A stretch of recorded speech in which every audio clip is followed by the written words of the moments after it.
Coucou les amis, comment allez-vous? J'espère que vous allez bien. Bon, bah aujourd'hui on va refaire une nouvelle vidéo. C'est vrai que les vidéos là ils vont s'enchaîner un petit peu, hein. Comme ben là on est en plein rush dans les semis, hein. Là ce que je vais faire aujourd'hui, ben je vais vous montrer un petit peu ce que j'avais fait au niveau des semis des piments d'Espelette. Ça c'est les piments d'Espelette issus de mon jardin l'année dernière. Bon, il m'en reste quelques-uns. Bon, c'est plutôt la fin. Mais c'est vrai que cette année, bon, je vais faire qu'une variété par rapport aux d'autres années que j'en mets plein et puis que, en fait, au final, je les mange pas parce qu'ils sont trop épicés, trop puissants au niveau d'échelle Scoville. Ça, c'est les piments d'Espelette hein, que je fais tous les ans. Et cette année, bah, je vais me consacrer qu'à ceux-là qui sont très bons. Et c'est vrai qu'on peut, après, on peut les moudre, on peut en faire, mettre dans la cuisine. C'est vrai que ça donne du goût, mais au niveau papilles, en bouche, ça va, ça nous met pas le feu. Ouais, je vais vous remontrer un petit peu ce que j'avais fait auparavant. Bon, là, j'avais pris des graines issues de mes piments d'Espelette et je les ai laissées à l'intérieur de ma maison pendant 20 jours. Je les avais mis exactement le 10 février et comme on peut voir, j'avais mis dans une petite barquette transparente que j'avais récupérée. J'ai mis du sopalin et j'ai pulvérisé une fois et j'ai tout mis, j'ai tout refermé hermétiquement. J'ai tout bien refermé en fait pour que ça soit hermétique. Et voilà le résultat. Bon ben, bon, tout n'a pas germé, mais j'en ai pas mal, quoi. J'en ai à peu près une quinzaine de piments. Je vais prendre les plus beaux, ceux qui ont bien germé, et je vais les rempoter en fait dans des godets de 7 hauteur de 9, avec un terreau en fait. Bon, ça c'est du terreau universel de Floragarde que que je vais utiliser en fait, parce que bon, le terreau de semis c'est un peu plus cher. Enfin non, parce qu'en fait, il Floragarde, ouais non, je dis des bêtises en fait. Floragarde, le terreau de semis et de rempotage, il est au niveau, il est au même prix, il est au même prix. Bon, comme là, ça a bien germé quand même, hein. Bon, ça restait dans la maison à une température de plus de 20 degrés. Bon, comme on peut voir aujourd'hui, bah, la température dans l'arrière-cuisine, elle est à 30,9. Là, on va utiliser, ben, je vais prendre chaque pot. Voilà, j'ai mis un support caméra, j'espère que ça va aller, parce que c'est vrai que pour montrer les vidéos, les mises en place, c'est pas top. Là, ce que je vais faire, bah là, je vais rempoter. Je vais remplir tous les pots. J'en montre quelques-uns, je vais pas tous vous les montrer, hein. Là, hop là, voilà. Ça, j'espère que vous voyez bien. Ouais. Je fais un peu déborder, je tasse un petit peu comme ça, pas trop. J'essaie de, voilà. Bon, c'est un bon terreau, hein. Il est même, enfin, même celui-là c'est un terreau de rempotage universel. Je le regarde et on sent bien. Il y a une bonne odeur. Il n'y a pas une odeur de moisissure comme certains terreaux qu'on prend qui sont, comme ils sont des fois entreposés et dans l'humidité tout ça, on n'a pas de bon retour. Bon bah voilà. Bon bah là je vais pas tout vous montrer. Je vais pas tout vous montrer le remplissage des godets. Et je vais finir de remplir et après je reviens vers vous.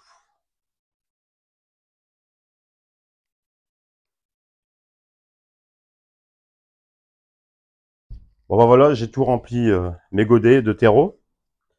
Là ce que je vais faire, je vais pulvériser un petit peu le semis que j'ai fait dans mon sopalin. C'est pour pouvoir décoller, c'est pour pouvoir bien décoller délicatement sans abîmer les radicelles. Alors je fais tout doucement. Normalement ça se décroche, regardez, hop.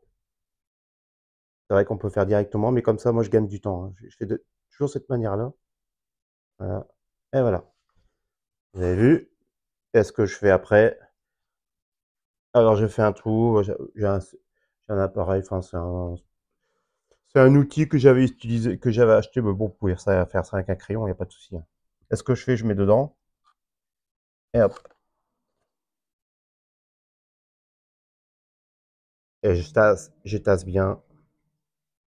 Bon, en général, j'ai des bons résultats, hein. J'ai toujours fait comme ça. Bon, d'habitude, je mets dans des seaux.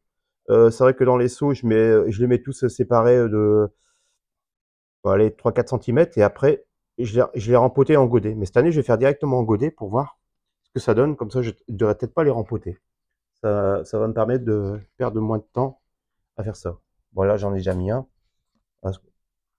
Ah ouais. Voilà, ça se décroche très facilement, hein. Après, ben voilà. Je sais pas si vous voyez bien. Comme j'ai mis un support, voilà, je fais un bon trou et après je tasse bien. Bon, sachant que tout ça, ça va rester dans la maison, hein. À part la journée, dans l'arrière-cuisine, comme là il fait 31 degrés, je vais pouvoir les laisser dedans parce que ça a besoin de beaucoup de chaleur. Et c'est vrai que dans la maison, j'ai pas 31. Voilà, c'est cette semaine parce que bon, les températures sont un peu excessives, hein. On a une belle semaine dans les Hauts-de-France, hein. On va en profiter un petit peu, hein, pour faire du jardinage. D'ailleurs, je vais même faire mes arbres fruitiers. Ça fait longtemps que j'ai pas taillé. Voilà. Et comme ça fait ça, vous avez vu. J'ai mis dedans. C'est bien foncé. Et après, j'ai arrosé tout ça à l'arrosoir avec de l'eau tempérée. Ouais, il faut aller délicatement, hein, c'est vrai. Après, il faut tout séparer. Euh, J'arrive. Normalement.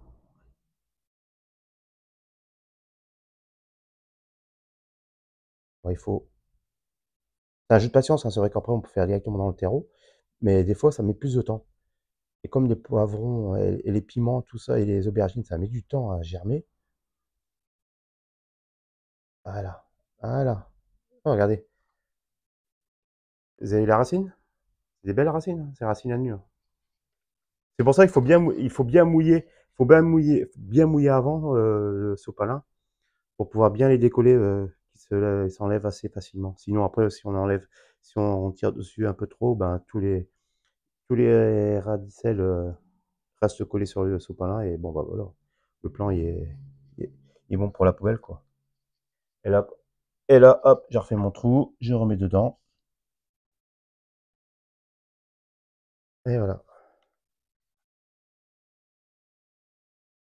Bon, tous les ans, je fais de cette manière-là. C'est vrai qu'après, on peut, comme je disais tout à l'heure, après, on peut faire dans des contenants, dans des terrines, des simples terrines, hein, comme ça, regardez. On peut les mettre dedans directement dans du terreau et après les rempoter, hein. Après, je pourrais essayer aussi, j'avais essayé aussi dans les plaques alvéolées. Mais bon, après, les plaques alvéolées, ça prend beaucoup de place aussi, hein. Alors, moi, ça va, j'ai de la place, mais si vous n'avez pas trop de place, ça va être compliqué à les entreposer, hein.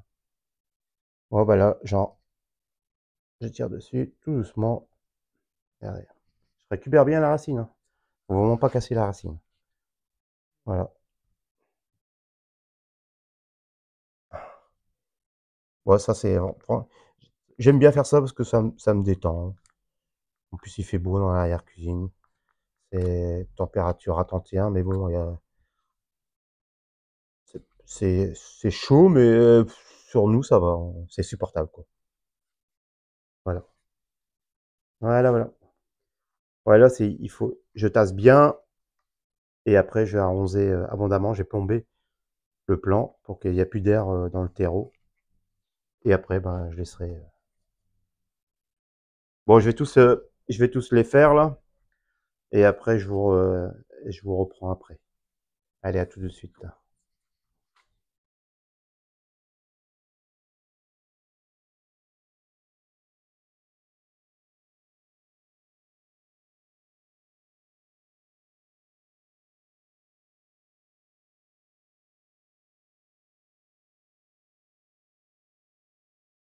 Bon, là, comme on peut voir, ben, j'ai tout rempoté.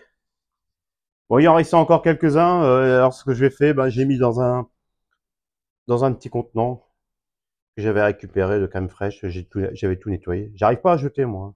Alors, ce que je vais faire, je vais le laisser pousser dedans. On verra bien. C'est parce que et là, ben, là, j'ai tout rempoté. J'ai tout mis dans mes godets, comme on peut voir. Là, ce que je vais faire maintenant, je vais les arroser.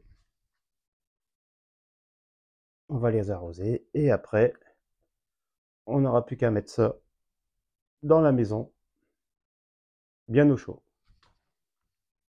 Alors, ce qu'on va faire maintenant, J'ai bien plombé.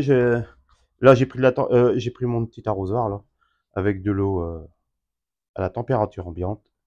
Et là, j'ai bien plombé chaque godet pour enlever tous les qui sont le terreau et la racine.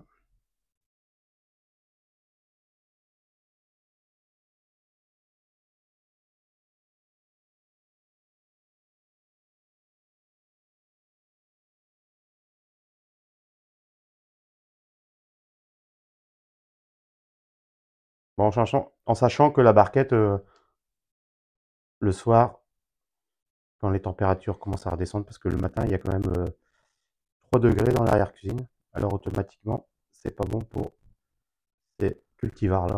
C'est vrai qu'ils ont besoin de beaucoup de chaleur, surtout au minimum 20. On avance bien.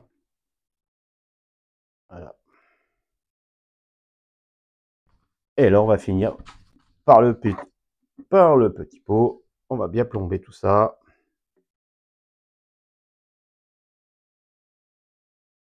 Voilà. Bien arroser. Et surtout ne pas oublier les étiquettes.